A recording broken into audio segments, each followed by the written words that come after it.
Most organizations already have policies, escalation routes, and governance processes, yet issues still build up beneath the surface. Because the real pressure point often sits somewhere else, in the gap between assigning ownership and giving people the support to act decisively. Welcome back. You're listening to RiskMasters The Download, where I share bite-sized insights from our latest interviews. I wanted to share this clip from my conversation with Leroy Roberts because it focuses on a practical challenge many organizations recognize. How slowing decisions, unclear ownership, and weak support structures affect risk culture, risk management, and leadership effectiveness under pressure. Just building from there, right? How do organizations reduce risk signals without overwhelming managers or defaulting to, say, HR intervention, like culture is HR's problem? Yes. And that is the key. And the point here is that your HR, your legal department, your compliance, those bodies that deal with disclosure, this does not substitute that, and those are essential. Where we come in is that gap between prevention and you having a case management issue or another case management issue, another investigation on your hands.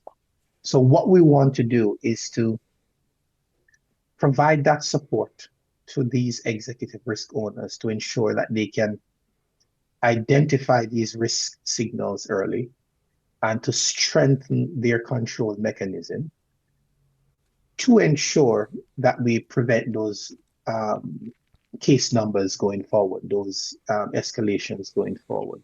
So that's what it is.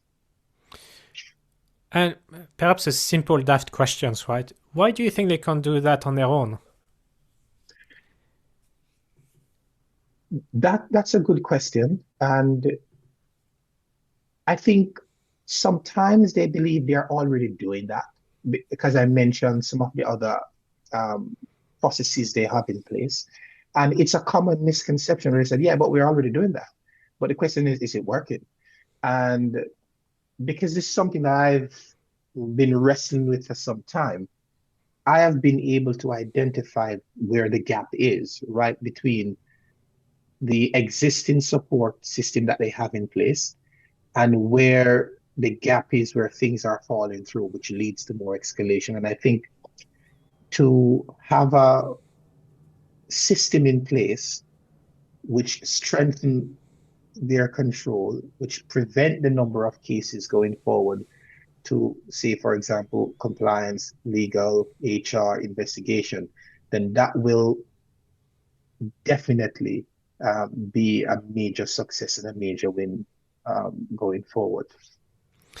And I don't know if you will have a view on that, but what role does operating rhythm and decision cadence play in restoring control under pressure? Now, the good thing is, it's not you. There's a term that they use. It's not throwing rice on the wall and hoping that it sticks. And that is why what we deal with is a system. And that system, I call it the reset system. And I have been hinting at it whilst we've been having this conversation as well. So the approach we use, or the framework, is called the reset framework.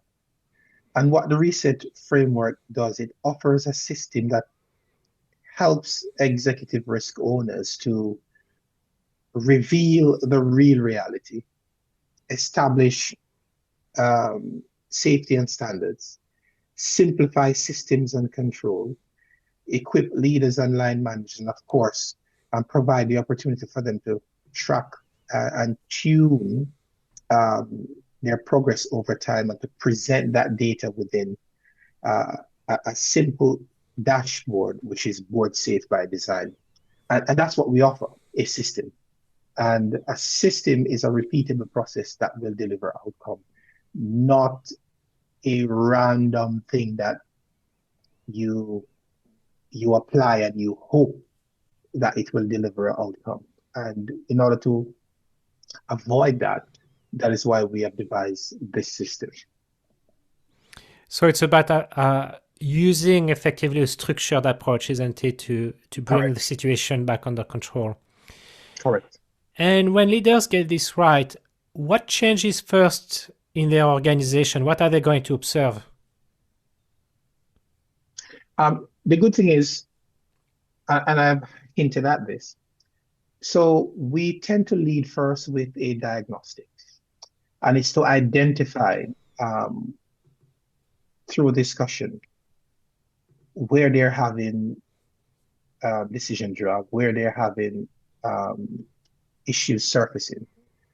And those signals will be highlighted by going through the diagnostics. And once we have a clear picture and we agree as to what those risk signals are, that's when we set out to work. So that the diagnostic that we lead with definitely help to answer that piece. And once there is mutual agreement on those signals, then we move on from there into the reset system.